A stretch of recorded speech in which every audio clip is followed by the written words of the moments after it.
Okay, so in this video, I'm going to walk you through just how I created this art for my tabletop card game that I'm working on. And I'm creating this art in an app called Clip Studio Paint. And I'm just starting out with a rough sketch and just trying to get the proportions right and everything like that. And it's just very, very messy.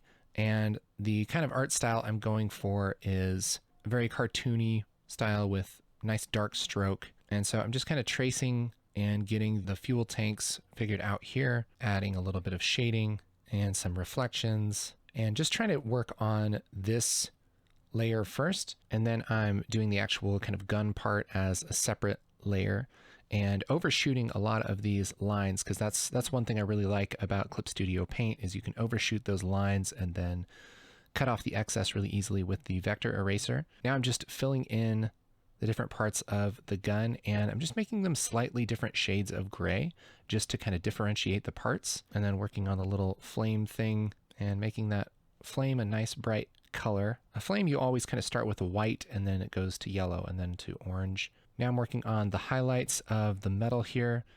It's always important to think about the material that you're using. Does it have bright highlights or are they dark? And we also have some shading here, and I'm doing all the shading really, really strong, and then just taking that layer and multiplying it and then turning down the opacity. And here, because I have these both on separate layers, I can move them around individually. Then I'm working on the connections for the hookups there. And with this hose, I had a little bit of trouble kind of trying to figure out the very best way to do this, and ended up kind of redrawing this line a couple times and then just drawing a line next to it. And there's a tool in Clip Studio Paint where you can redraw the vector line, and you kind of just stroke over it again and you can kind of just adjust it. And it took quite a while to make that a little bit better, and then kind of filled that in. I'm still kind of working on my layer management and everything, and the way I laid this out is maybe not the best. It's kind of like mixing layers, but I feel like after a while I just end up kind of working like it's all on one layer. So that's just something I need to learn with experience and everything. And then I noticed that there's this kind of weird tangent. The edge of the tanks and the edge of the barrel of the gun kind of lined up perfectly, and you don't really want that. And so I ended up kind of repainting that and moving that barrel over a little bit just so it didn't look so weird. I had to go in and adjust the shading and everything, and then I ended up saving that out, making the flamethrower card and uploading the flamethrower art. Discard your opponent's entire deck when you attack. That's pretty cool. And now looking at this, I thought, you know what? I actually want to change the outline color.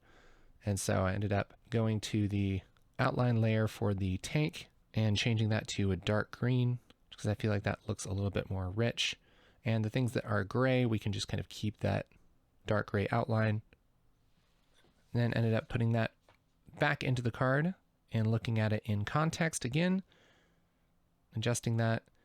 And I think it turned out pretty nice. If I had to do this again, I might change the angle a little bit, maybe make it a little bit more vertical and maybe a little bit bigger on the card. But again, we're embracing the done is better than perfect idea. And the question is, does this work for a flamethrower card for the first version of my game? Absolutely.